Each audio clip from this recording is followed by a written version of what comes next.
파수꾼 동지들께 문화 인사드립니다. 목요 강설 현울TV 목사입니다. 예. 자, 오늘 목요 강설 창세기 18장 1절로 15절 계속 이어서 강설을 진행해 나가도록 하겠습니다. 제가 먼저 성경을 낭독하겠습니다. 창세기 18장 1절로 15절의 말씀입니다. 여호와께서 마므레의 상수리 나무들이 있는 곳에서 아브라함에게 나타나시니라. 날이 뜨거울 때 그가 장막문에 앉아 있다가 눈을 들어본즉 사람 셋이 맞은편에 서 있는지라. 그가 그들을 보자 곧 장막문에서 달려나가 영접하며 몸을 땅에 굽혀 이르되 내 주여, 내가 주께 은혜를 입어 싸우면 원하건대 종을 떠나 지나가지 마시옵고 물을 조금 가져오게 하사 당신들의 발을 씻으시고 나무 아래서 쉬소서. 내가 떡을 조금 가져오리니 당신들의 마음을 상쾌하게 하신 후에 지나가소서. 당신들이 종에게 오셨음이니이다. 그들이 이르되 내 말대로 그리하라. 아브라함이 급히 장막으로 가서 사라에게 이르되 속히 고운 가루 세 쌀을 가져다가 반죽하여 떡을 만들라 하고, 아브라함이 또 가축대 있는 곳으로 달려가서 기름지고 좋은 송아지를 잡아 하인에게 주니 그가 급히 요리한지라.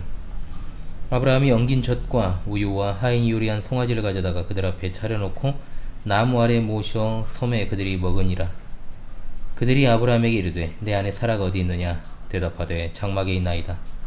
그가 이르시되 내년 이맘때 내가 반드시 내게로 돌아오리니 내 아내 사라에게 아들이 있으리라 하시니 사라가 그 뒤 장막 문에서 들었더라.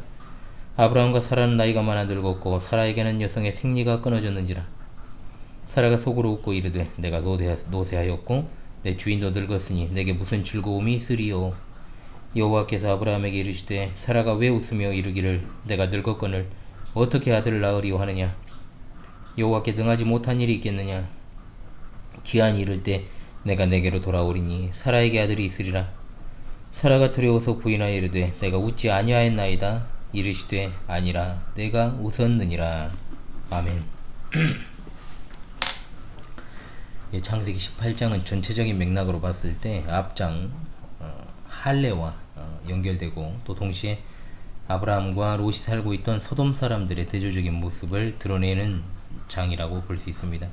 이를 통해서 하나님을 믿는 성도의 정체성이란 어떤 것인가를 분명히 보여주고 계시고, 오늘을 살아가는 그리스도인으로서의 우리가 어떤 실천적 방식으로 살아가야 될 것인가 교훈하는 말씀이기도 하죠. 예전에 비해서 상당히 근본 없는 신자들이 늘어났습니다. 정체성이 없다라고 보고 근본이 없다라고 보는 거죠. 신앙의 정체성이라는 그 측면은 두 가지가 있습니다. 기본적으로는 신앙 지식에 있어서 바른 신앙의 전통을 따르고 있는지 여부에 관한 역사적 정통 기독교회의 교리적 정체성과, 그리고 교리와 삶의 일치라고 하는 삶의 방식에 있어서의 정체성입니다. 이 두 가지가 균형을 이루어야 바른 신앙이라 할 수 있는데, 현실에서 그런 사람 찾기는 참으로 어렵습니다. 즉 예수 그리스도를 통한 구원을 받았고 거룩한 백성이라고 하는 성도의 타이틀을 가졌다고 해도 사실 불신자들과 구분이 되지 않는 겁니다. 또 성도의 삶이란 구체적으로 어떤 것인지를 잘 모르므로 실천하기 어려운 측면도 분명히 있습니다. 오늘은 이 사실에 주목하여 본문을 보아야 될 것입니다. 자, 우리가 믿음으로 말미암아 아브라함의 영적인 믿음의 후손이 되었으므로 진정한 하나님의 백성이다라고 말할 수 있습니다. 그러므로 아브라함은 분명 우리 삶의 모범이라는 것에 있어서 이견이 있을 수는 없습니다. 자, 그런데 모범이라는 말을 잘 이해해야 됩니다.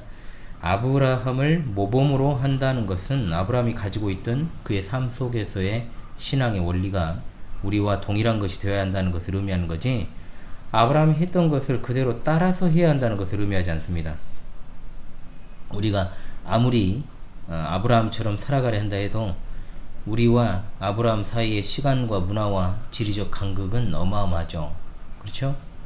지난 시간에도 말씀드렸지만은 단군 할아버지가 터잡을 때 지금 인물이니까, 우리가 지금 예배하는 곳은 광주 광역시, 지금은 이제 북구 두암동. 아브라함은 무려 4000년 전 대한민국도 아닌 가나안 땅 마물의 상수리 나무에 지금 거하고 있습니다. 아브라함의 삶 속에 나타난 신앙의 원리를 우리에게 적용하는 것이 우리가 성경을 바르게 보는 태도입니다. 오늘 1절로 15절의 핵심은 뭐냐? 손님을 아주 잘 대접한 아브라함입니다.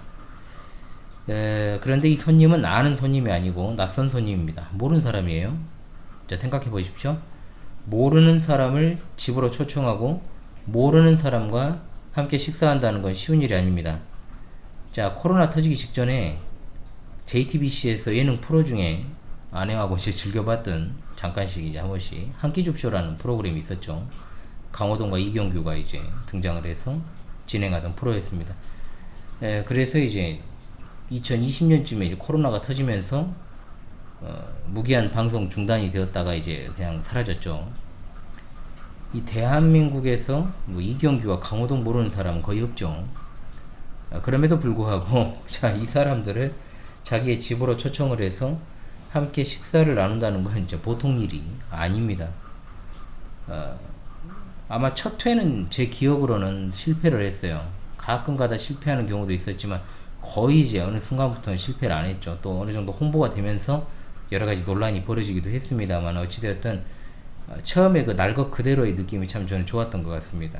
그런 어떤 측면들을 보면서 제가 이 부분을 생각을 했거든요. 초청한 사람들이 참 대단하다. 정말 대단하다. 이 두 사람만 식사하는 게 아니고 제작진이 투입되어 가지고 카메라로 그 집을 촬영한다는 게 참 보통 일이 아니잖아요. 물론 방송에는 여러 가지 이제 왜곡이 들어간다라고 하지만은 어찌되어도 컨셉 자체는 참 현대 시대에 보기 힘든 어떤 그런 상황들을 보여주는 것이기에 그냥 그 자체로 그냥 재밌게 봤던 것 같습니다. 소재가 신박해져서 이제 재밌게 보다가 점차 이제 아까 말씀드렸던 것처럼 프로그램이 많이 알려지고 시청률이 올라가니까 처음에 어떤 순수한 취지가 사라지고 어느 지역에 이제 출몰을 하게 되면 가게 된다는 이제 이야기가 돌면 또 어느 정도 데뷔하는 듯한 모습들 그리고 연출된 장면이 눈에 띄게 되더라고요. 그러니까 이제 안 보게 됐습니다. 예. 이거는 이제 그 느낌이 아니구나. 요즘은 모르는 사람은커녕 아는 사람도 자기 집에 오는 거 싫어하는 세상 아닙니까? 이미 그런 시대는 끝났죠. 그렇죠? 일단 불편하고 자기 삶이 방해를 받으니까 그렇습니다. 제가 이제 주월동에서 4년이란 삶을 이제 아내하고 처음에 이제 혼인신고하고 나서 그곳에서 이제 우리 시은 시즌 다 봤죠. 그리고 이제 도암동으로 또 둥지를 틀어서 벌써 이제 도암동에서 둥지 튼 것도 1년 하고도 6개월이 8개월이 넘어갑니다. 9개월 1년 9개월 뭐 11월이면 2년이니까요. 참 시간이 이렇게 많이 갔습니다.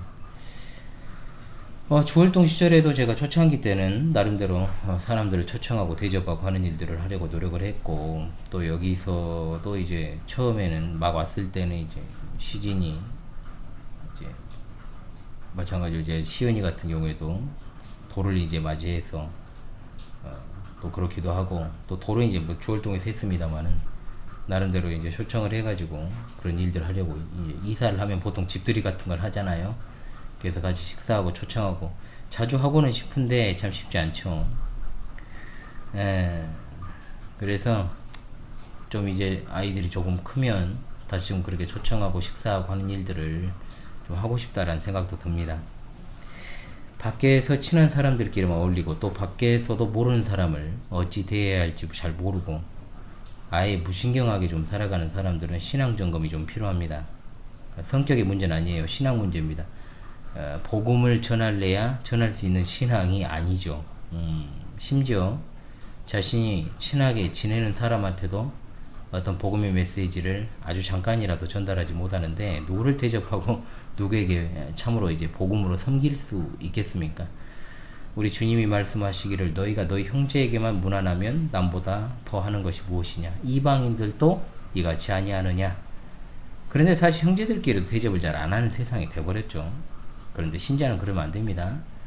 아브라함은 손님을 잘 대접해서 큰 유익을 누렸는데 사실 아브라함이 손님을 잘 대접한 것은 알아도 그로 인해서 아브라함이 받아 누린 것에 대해서는 잘 알지 못합니다.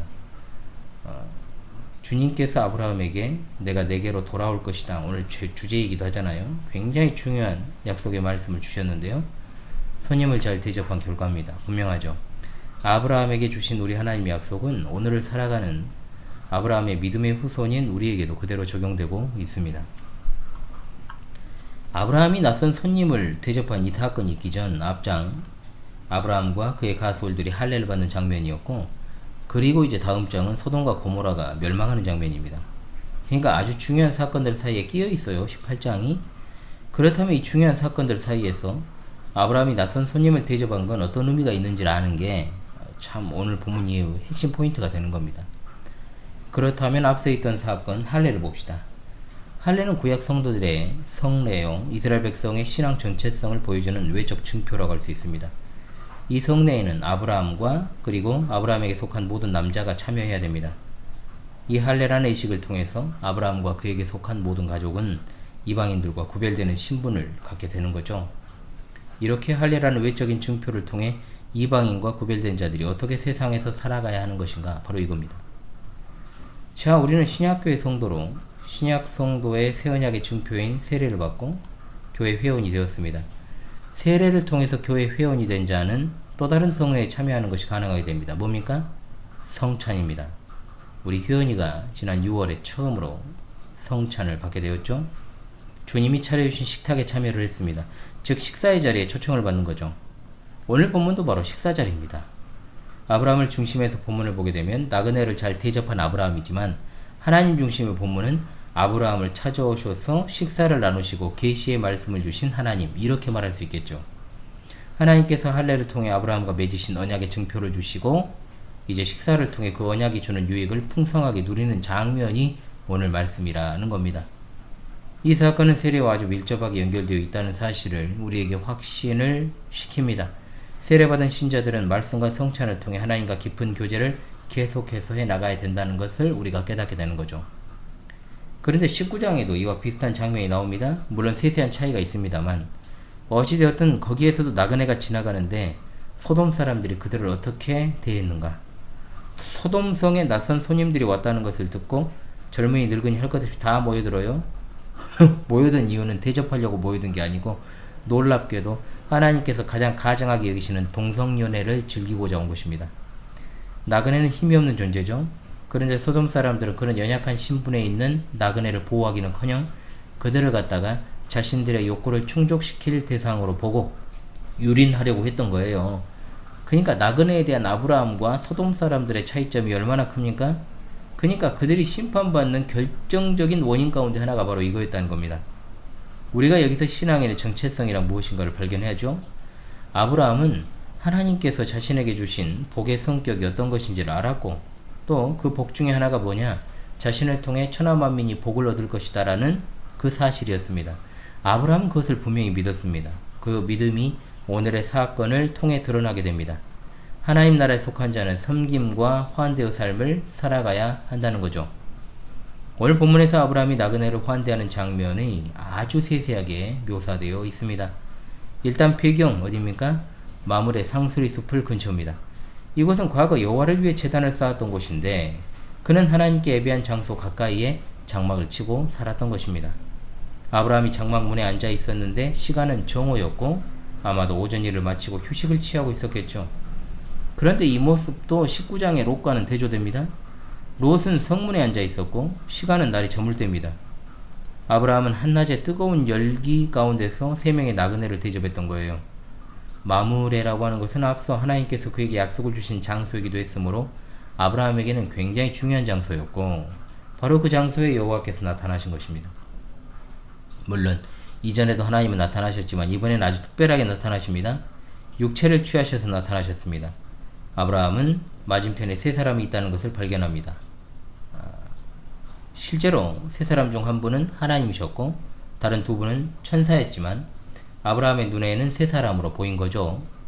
히브리서 13장 2절에 부지 중에 천사들을 대접한 이들이 있었다라는 말씀은 아브라함과 바로 아브라함을 두고 한 말씀이고 아브라함은 그들이 천사임을 알지 못했다는 말입니다. 물론 이 부분을 가지고 계속 논하면 끝도 없어요. 그래서 본문이 강조하는 것은 뭐냐? 아브라함의 섬김과 환대가 극진한 것이었다. 자, 일단 아브라함이 손님을 대접하기에 좋은 상황이 될 수가 없어요. 나이가 이제 100살이 다 되어가고 있잖아. 99세 때니까. 날은 한참 더울 때입니다. 보통 사람 같으면 누가 지나가더라도 아니 부모가 와도 그냥 휙 쌩까고 싶은 그런 때라는 거죠. 자, 하루 중에 팔레스타인의 한낮의 그 땡볕을, 자, 그것은 우리가 생각하는 이런 땡볕과는 비교가 안 돼요. 자, 그러니까 장막문에서 오전 일을 마치고 쉬고 있던 때였어요. 그런데 새 나그네를 보자마자 지체 없이 뛰어갑니다. 그쵸? 어슬렁어슬렁 가지 않았어요. 100살 다 된 노인이 나그네 영접하라고 뛰어가는 모습. 또 땅에 절까지 하며 나그네를 주라고 부르고 자기를 종이라 지칭하는 모습. 아무리 고대 근동에서 낯선 손님을 잘 영접하는 풍습이 있다 해도 아브라함의 행동은 예사롭지가 않잖아요.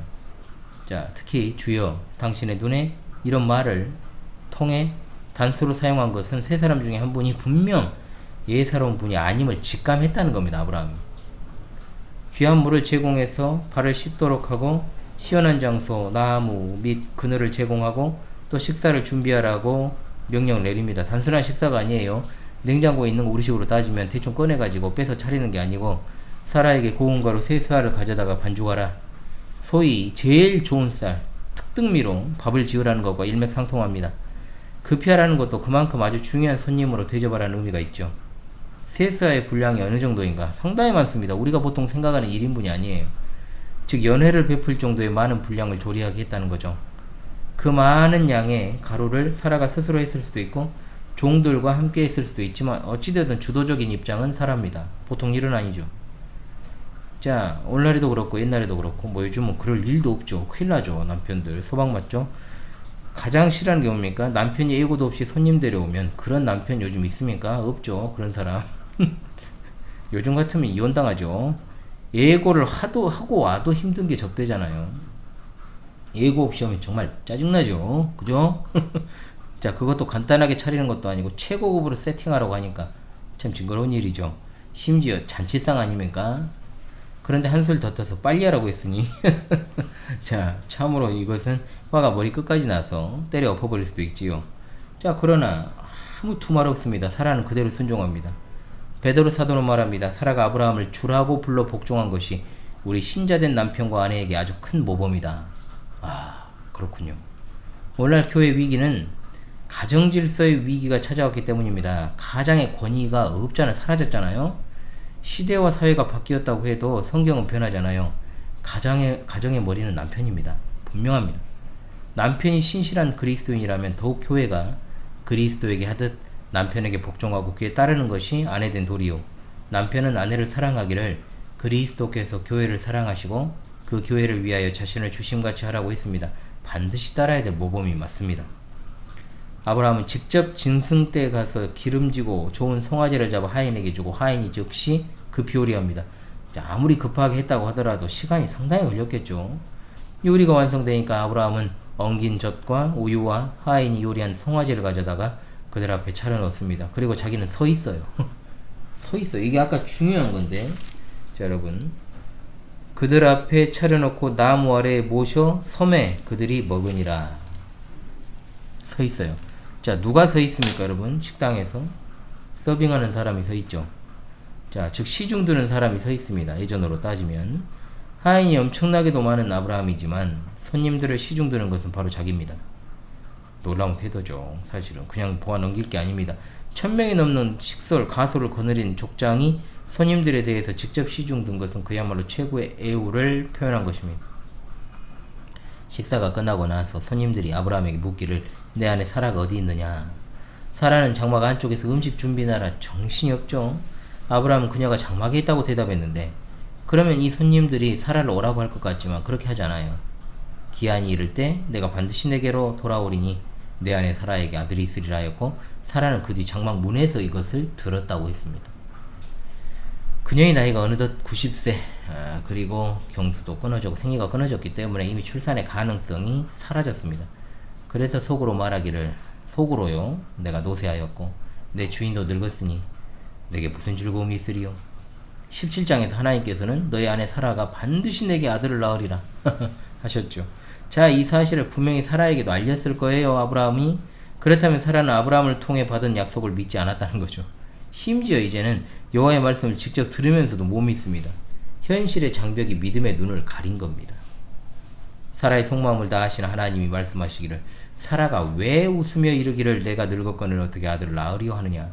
여호와께 능하지 못한 일이 있겠느냐. 기한이 이를 때 내가 내게로 돌아오리니 사라에게 아들이 있으리라고 다시금 반복해서 확언까지 하십니다. 이 말을 듣고 사라는 웃지 않았다고 거짓말까지 해요. 당연히 속으로 생각하고 말했는데 다 아니까 하나님의 능력에 놀라서 두려워서 그렇게 말한 겁니다. 그러나 마음속까지 들여다보고 계시는 하나님을 속일 수 있다고 생각한 사라가 어리석은 거죠. 그래서 하나님은 사라에게 아니라 내가 웃었느니라고 반박하십니다. 웃었다는 말에 히브리어가 차크입니다. 태어날 아이의 이름이 이삭이잖아요. 바로 차크에서 나온 말입니다. 이차크, 우리말로 이삭입니다. 그가 웃었다는 뜻입니다. 17장에서는 아브라함이 웃었고 18장에서는 사라가 웃었습니다. 부부가 쌍으로 웃었습니다. 자, 그래서 부부죠. 이삭이라는 이름 자체가 도저히 태어날 가능성이 없는 상태에서 태어나게 하신 하나님의 능력을 입증하는 이름. 물론 사라가 웃었고 웃지 않았다고 거짓말했습니다. 그럼에도 불구하고 그 책임은 사라의 머리인 아브라함입니다. 그가 남편으로서 사라의 믿음을 잘 감독했다면 좋은데 그렇지 못한 거죠. 아브라함에게 하나님이 나타나신 이유가 바로 여기 있습니다. 하나님께서는 늘 말씀을 통해 신자들의 믿음을 강화시키십니다. 그래서 우리가 말씀의 자리를 떠나서는 안 되는 것이요. 말씀을 늘 가까이 하고 들을 뿐 아니라 듣고 적용하는 일에 힘써야 되는 겁니다. 성도들의 믿음의 연약함의 책임은 누구에게 있습니까? 목사입니다. 목사예요. 아무리 목사가 열심히 하더라도 책임은 목사. 성도들이 믿음에서 실족하려고 하거나 연약해지거나 전혀 성장하지 않을 때 자꾸 예배 시간에 졸고 자고 또 가르침의 시간에 산만하고 목사는 생각을 하죠. 내가 제대로 감독하지 않아서 양들이 영적으로 성숙하지 못하는구나. 얼마나 그렇게 지금도 그래요. 지금도. 내가 좋은 꼴을 먹여주지 못하기 때문에 자꾸만 교회에 정착을 하지 못하고 마음이 떠 있구나. 가려고 하는구나.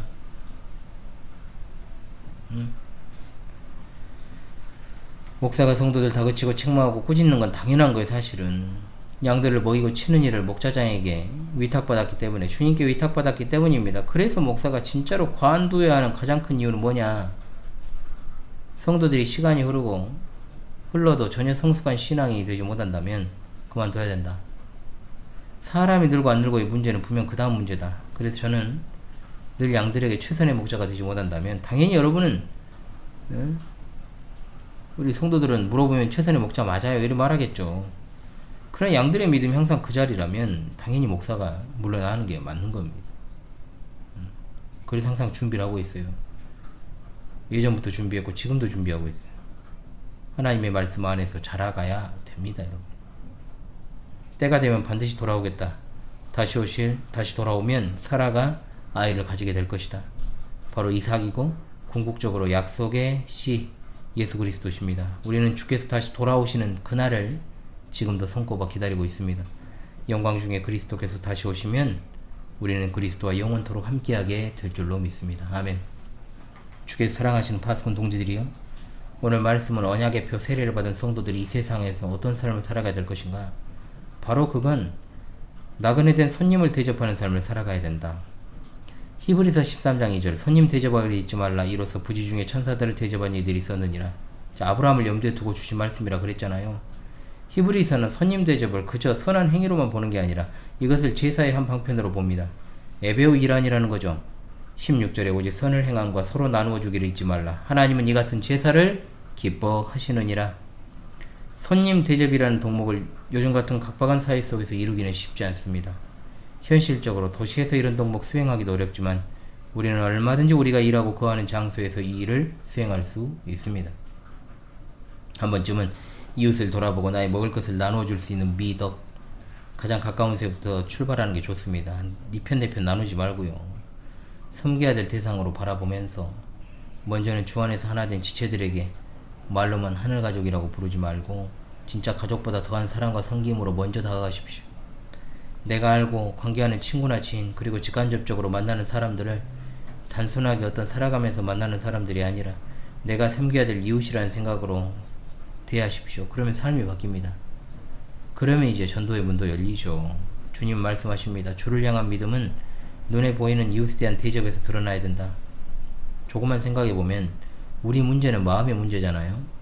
우리가 많고 적게 가진 데서 오는 문제는 아닙니다. 가난하다고 구제 못하는 것 아닙니다. 가난한 사람들의 못된 버릇 하나 뭡니까? 얻어먹는 걸 당연하게 여기는 것. 그것은 거지근성입니다. 그걸 버려야 돼요. 그런 거 진짜. 호의가 계속되면 권리인 줄 안다 그러죠. 진짜 그런 모습을 내가 너무 많이 봅니다. 진짜 주변에서도 보고요. 내가 장애가 있다고 장애인을 못 도웁니까? 아닙니다. 언제나 모든 관계에 있어 하나님을 중심에 두고 하나님을 모시고 섬기는 마음으로 여러분 이웃을 대하십시오. 단 지혜롭게 해야 됩니다. 지혜롭게 하지 못하면 안 하는 일만 못해요. 진짜 그렇습니다. 그러면 하나님의 영광이 드러납니다. 진짜로 우리가 복음의 도를, 구원 영생의 도를 전할 수 있는 그런 길이 열려요. 우리 삶은 섬김의 삶이잖아요. 언제까지 해야 됩니까? 우리 주님께서 반드시 다시 돌아오신다고 했기 때문에 영광 중에 주님께서 다시 오시면 택한 자들에게는 영생을 선물로 주실 것이요 불택자들에게, 유기된 자들에게는 불과 유황의 심판으로 영벌에 처하실 것입니다. 우리가 사는 길은 무엇입니까? 하나님의 말씀을 받아 누리는 일입니다. 바로 교훈과 적용입니다. 우리 삶이 바로 하나님의 말씀을 교훈받아 적용하는 삶입니다. 주께서는 교회에 말씀으로 섬기는 종인 목사를 두시고 이 일을 감당하게 하셨습니다. 여러분이 속한 곳은 광주 신실한 교회라는 하나님의 장막입니다. 이 장막에서 하나님이 주시는 위로와 평안의 그늘 아래 거하실 수 있기를 바랍니다. 또한 이 장막에서 거하는 제가 현월TV라는 방송을 통해서 우리 사랑하는 파수꾼 동지들과 함께 같은 말씀 아래, 같은 신앙 고백 아래 서로 간에 정말 저는 목회자의 심정으로 이 말씀을 전하고 매일매일 여러분과 함께하고 있습니다. 저는 하나님의 말씀을 맡은 자이고 하나님의 말씀이 필요한 곳에 반드시 전달될 수 있기를 위해서 노력하는 사람입니다. 그러므로 예배와 모든 가르침의 태도부터 비록 제 눈앞에 계신 것은 아니더라도 제 곁에서 항상 믿음에서 자라가시는 여러분 되시기를 바라옵습니다. 머물러 있지 마십시오. 결단만 하지 마시고요. 실제적인 변화를 이루어 가십시오. 영적인 나태함과 게으름의 삶에서 벗어나야 됩니다. 절대로 그렇게 해서는 안 됩니다. 영생의 복된 삶을 이미 시작되었고 우린 이미 누리는 사람들인 줄로 믿습니다. 우리 주님 곧 오십니다. 할렐루야. 아멘.